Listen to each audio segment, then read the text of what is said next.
boa tarde, boa noite, galera. Uou! Classes e desigualdade social, primeira parte. Vamos lá. O termo exclusão social, ele não é utilizado pela sociologia, não é um conceito sociológico assim que é um consenso, né? Muitos pesquisadores usam o termo inclusão social perversa, né? Ou seja, o cara está incluído de uma forma perversa na sociedade, né? Para essas pessoas que vivem em situação de extrema pobreza ou que possuem estigmas, né? Doenças físicas, psiquiátricas ou não adequação a determinados padrões estabelecidos pela sociedade, estão inseridas de alguma forma na dinâmica social, porém uma posição inferior, né? A pessoa só não estaria dentro da sociedade se ela estivesse no meio do mato, isolada, longe de qualquer pessoa, né? Se ela está dentro da sociedade, mesmo que passando fome, comendo do lixo, ela está incluída, só que de uma forma perversa, né? Então não é raro essas pessoas estarem confinadas nas periferias, né? Estarem nas prisões, nas fábricas, reformatórios, hospitais psiquiátricos.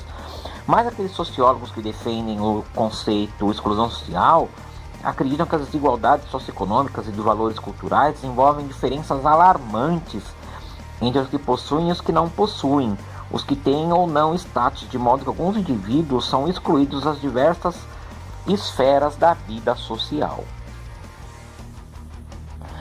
Esse capítulo ele vai tratar de um assunto que tem gerado discussão pra caramba, né? Sobre essa existência ou não de excluídos sociais, né? A questão da desigualdade. A sociedade capitalista, ela cria a desigualdade o tempo inteiro, as desigualdades vão ficando cada vez maiores, né? Desigualdades sociais, econômicas e políticas, né? Desigualdades incontroláveis, né? Desigualdades entre os países, desigualdade entre as etnias, né?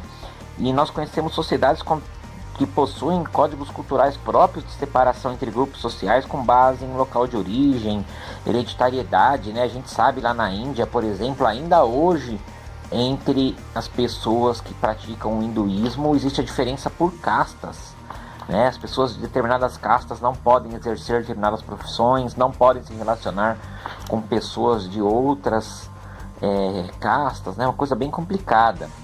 E esses termos eles podem ser usados para além dos limites da lógica capitalista e da divisão social do trabalho, né? Eles abrangem até mesmo estigmas físicos sociais que conduzem ao estado de marginalização.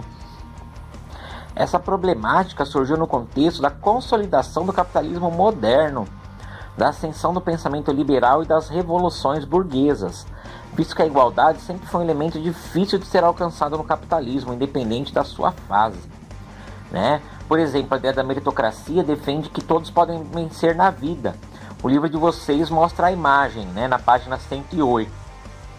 Tá escrito meritocracia, tá uma bandeira quadriculada mostrando o ponto de chegada, uma escada para subir até esse ponto e uma pessoa cadeirante, né? Ou seja, como essa pessoa vai chegar no topo dessa escada se a escada não se a cadeira de rodas não sobe escada, ela sobe rampa, né? As revoluções do século XVIII e XIX, elas estão diretamente relacionadas aos princípios de cidadania moderna. A base do mundo pós-iluminista, declaração de direitos do homem e do cidadão, finalzinho do século XVIII, né? No entanto, como efetivar as políticas feministas em tese garantidas pela Constituição Democrática Contemporânea, se ainda há evidentes desigualdades de gênero, etnia, cor da pele, cultura política, estigmas relacionados a doenças, condição social e poder aquisitivo. Ainda existe racismo pra caramba na nossa sociedade, não se falar de cidadania, sendo que a maior parte dos pobres do Brasil são negros. Quando você falar de cidadania, sendo que o Brasil é o país que mais mata negros no mundo. Uma questão complicada, né?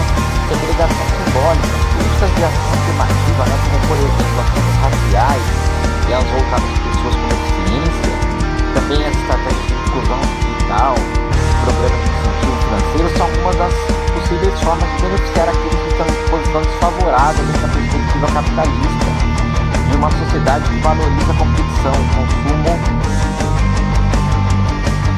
e o status social e econômico, né? Então, de alguma forma, essas medidas elas tentam reduzir a desigualdade, não tentar favorecer, não tentar fazer o branco ser mais, o negro ser mais que o branco, né? Da forma que o negro estudar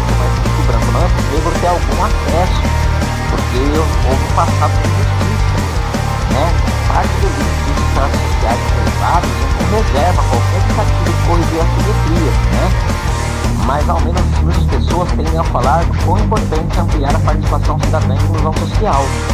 Aqueles a quem supostamente desejam melhoria na qualidade de vida são aceitos de maneira parcial como coadjuvantes, né? Ou seja, você pode melhorar de vida, mas desde que você seja trabalhador braçal, jardineiro, diarista, motorista, porteiro ou palavra difícil, respiração, infoproletário, que são os programadores, os operadores telemáticos, né? Mas eles não podem estar no mesmo espaço que as elites, né? Eles erguem um muro de segregação. Uma coisa que chamou muita atenção, não sei se vocês lembram, vocês eram pequenos na época, essa coisa rolou há uns 5, 6 anos, a questão dos rolezinhos, que a galera da periferia, a galera do funk principalmente, se encontravam para fazer rolezinho nos shoppings. E isso causava muito transtorno, sendo que os seguranças tiravam esses jovens de dentro dos shoppings, né? Ou seja, os jovens estavam lá no shopping, com dinheiro para consumir no shopping, mas não poderiam ficar lá, né? Todos têm direito ao consumo, né? Mas os grupos sociais têm diferenças, né? E aí a gente vê que o problema está no fato que fenômenos sociais, como os rolezinhos e a ostentação, mostram que aqueles com menor poder aquisitivo também querem participar desse circuito de consumo, estimulado justamente pelo capitalismo que ofereceu às elites os seus benefícios, mas negligenciou parcelas da sociedade. Isso fica de crítica, por exemplo, aos governos do PT. Os governos do PT fizeram com que as pessoas tivessem acesso aos bens de consumo, mas não fizeram que as pessoas adquirissem consciência. Então as pessoas com dinheiro, elas se preocupavam em parecer com a elite, que não em se emancipar da elite, né? Os governos do PT e as esquerdas da América Latina criaram bons consumidores e não cidadãos conscientes, né? E esse choque de realidade, muitas vezes ele é oculto pela maneira cordial como são as relações, né? Às vezes o conflito, né, que nada tem a ver com uma transformação radical na ordem vigente, fica escancarado, né? Em 2010, o governo do estado queria instalar a estação Higienópolis do metrô. Higienópolis é um bairro que, apesar de ser no centro da cidade, é um bairro muito nobre, é um bairro de um dos mais caros da cidade, né? Só pessoas muito ricas moram em Higienópolis. Rica ou no mínimo classe média alta, né? Higienópolis, classe média alta, rico, bilionário, né? Pessoas que têm muito dinheiro.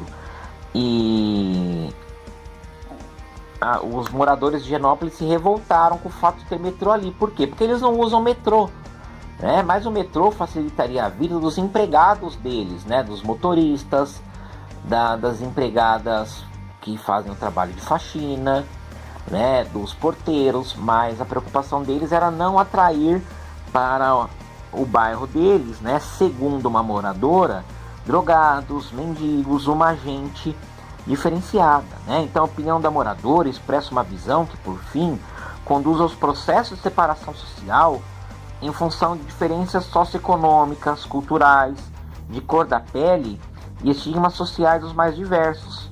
Entretanto, é importante ressaltar que a segregação social ocorre por meio da atuação de diversos elementos. Beleza? A gente termina esse podcast por aqui. Como ele é parcial, são só 3 perguntinhas lá no formulário. A gente continua na próxima semana. Uou!